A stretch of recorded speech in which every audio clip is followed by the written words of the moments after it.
A pandemic, a war in Ukraine, a cost of living crisis, 3 prime ministers in a year. Have we not suffered enough? It seems not. We're hearing that the right royal numpty Prince Andrew wants to write a book.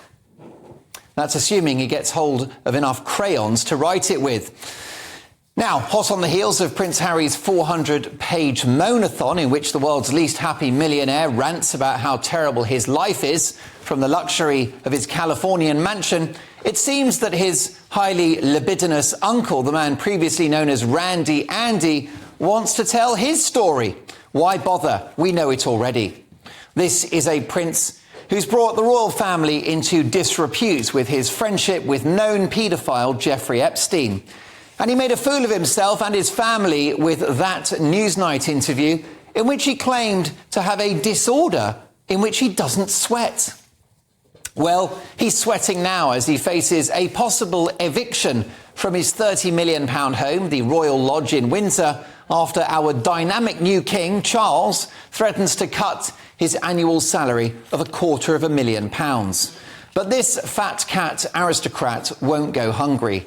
It turns out the privileged prince has inherited millions from his late mother and father. Nice work if you can get it. Our modernising new king, Charles III, who I think we can all agree has got off to a cracking start, wants to have a slimmed-down monarchy. And the first lump of unwanted fat that he's dealing with is Andrew himself, who hasn't just discredited members of his own family, he is a national embarrassment.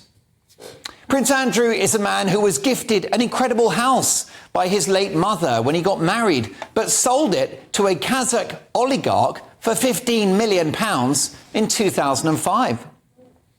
And this is a man who settled out of court to the tune of millions against his accuser, Virginia Giuffre, who said she was forced to have relations with him when she was just 17 years old. Now, to be fair, Andrew has strongly protested his innocence on that. No problem. He may have been stitched up. My good pal, socialite Lady Victoria Hervey, thinks just that, and she told me as much on this very show last month. Who knows? Either way, his behaviour has been below par for a top royal, and he hasn't shown an ounce of contrition for the embarrassment he's brought to his family and to his country. And why is he thinking of writing a book? It can't be money. This is a man who never has to work again. Not that he did in the first place. If he does go ahead with this autobiography and heaps more shame on the family, King Charles should throw the book at him. There's only one positive. If old Randy Andy does put pen to paper and releases a book, you'll never have to worry about toilet roll shortages. Because like the prince himself, this worthless tome will be going right down the royal plug hole. That said, it might shift a few copies in the children's section of your local Waterstones.